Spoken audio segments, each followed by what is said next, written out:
Amid mandatory closures and restrictions on local businesses, our grocery stores remain open, but employees there who scan items and interact with customers are concerned for their safety. As News 13's Melissa Thomas tells us tonight, a few stores about to roll out extra protective measures for their staff.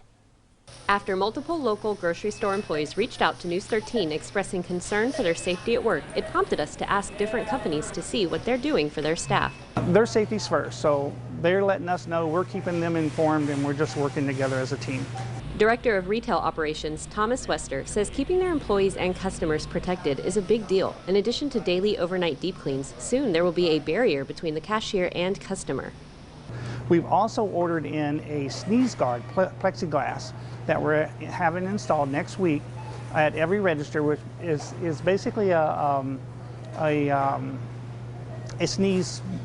plexiglass between the customer and the employee.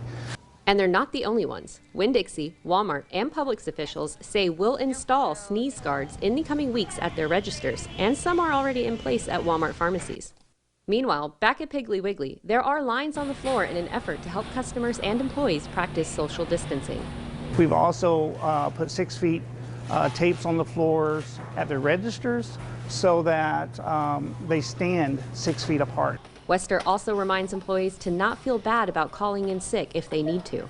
We make sure they're aware of what the symptoms are.